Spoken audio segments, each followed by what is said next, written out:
The stalemate had become a cancer, eating away at the sanity of the Elven race. Malekith, the Iron King, looked upon his diminishing borders and realized that time was a luxury he no longer possessed.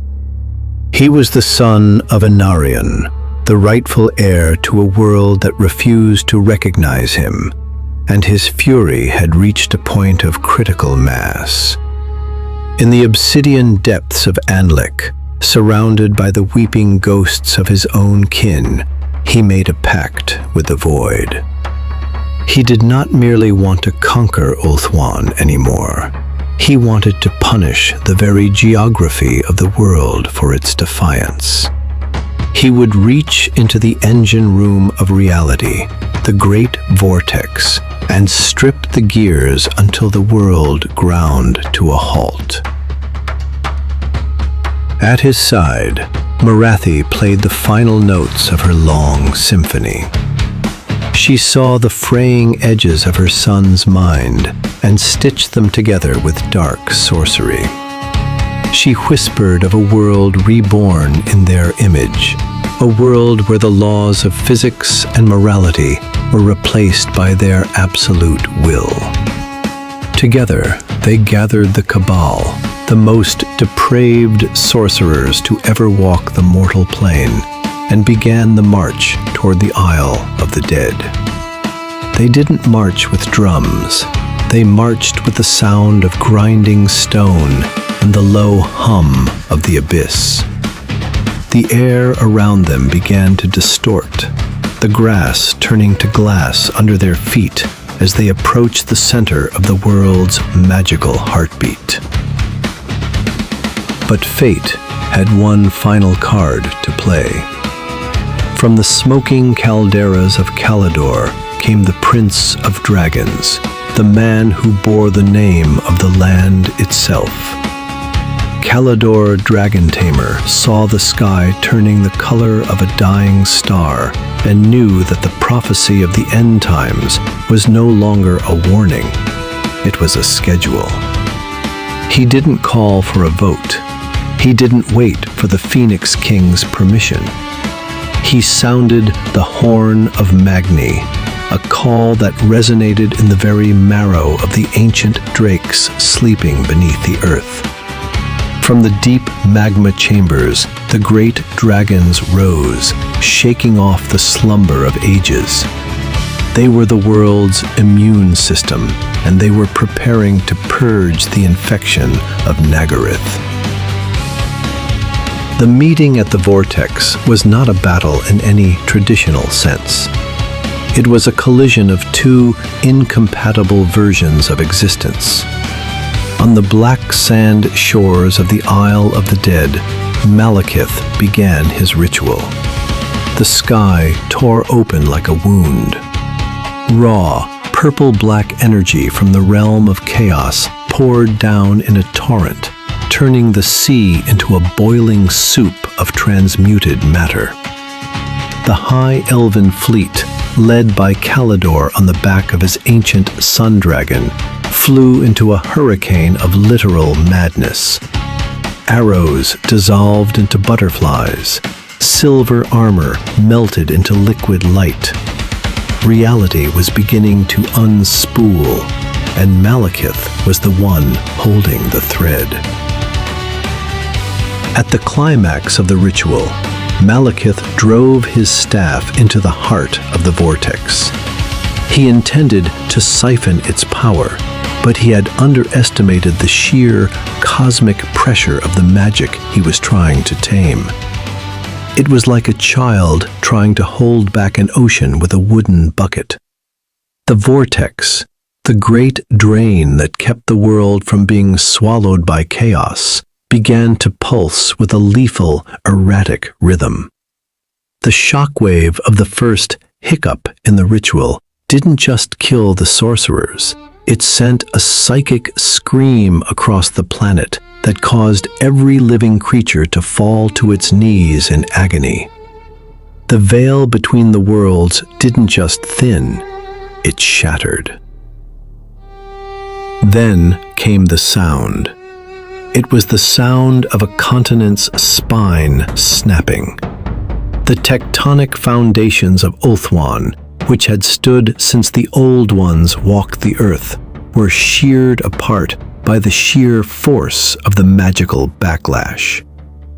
Imagine the horror of looking toward the horizon and seeing the land itself tilt upward toward the clouds. The great kingdoms of Nagaryth were the first to feel the sea's embrace. Massive fissures, miles wide and bottomless, opened beneath the cities. Temples that had taken centuries to build were swallowed in seconds. The earth didn't just shake, it groaned with a voice that sounded like the death of a god. Nagaryth, the land of the brave and the broken, began its final descent. The sea rushed in with the force of 1,000,000 Niagaras, a wall of cold, salt death that erased everything in its path.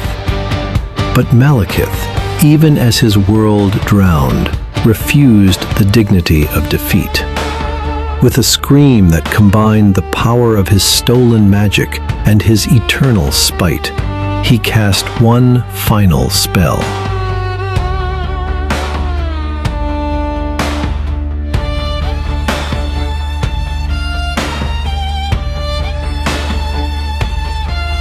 He didn't save his people, he saved his fortresses. He ripped the great keeps of Anlek from the very earth, tearing them away from the bedrock with such violence that the sea below turned into a whirlpool of blood and stone.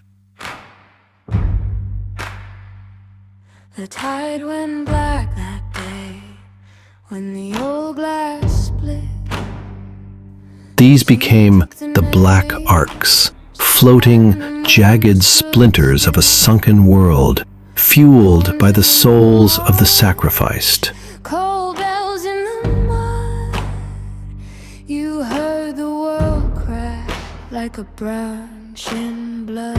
In the heart of the storm, Caledor Dragon Tamer realized there was only one way to stop the complete dissolution of the planet. He plunged his dragon and himself directly into the churning white fire of the vortex.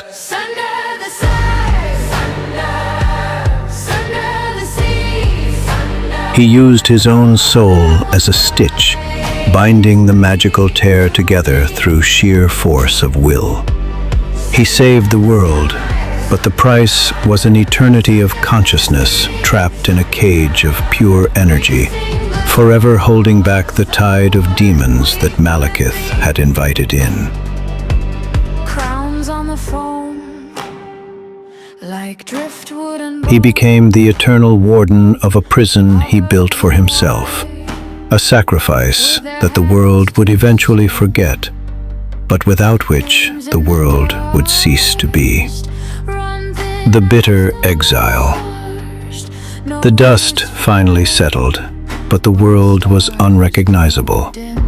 Where there was once a unified continent, there was now a shattered ring of islands and a massive, gaping hole in the map.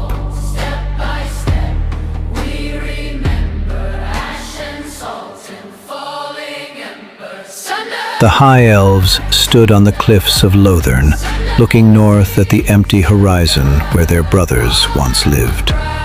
In the far north, the Black Arcs drifted like icebergs through the frozen seas, carrying the remnants of the Druki to the bleak land of Nagaroth. They carried no seeds, no art, no hope. They carried only the Iron Crown and a hatred that would outlast the stars. The ghost of a race. The Sundering was more than a geographic event, Soul Hacker. It was the moment the Elven race became a ghost of itself. We are the survivors of a suicide attempt. Every time an elf looks at the sea, they are looking at the grave of their ancestors. The Witch King still sits in the cold, counting the years until the vortex fails and he can finish what he started. And Caledor still waits in the white fire, his mind slowly eroding under the pressure of the abyss. The world is a broken thing, held together by the sacrifices of those who are no longer here to see it. Listen to the wind on the coast. It isn't just the air. It's the sound of a continent still trying to remember what it felt like to be whole.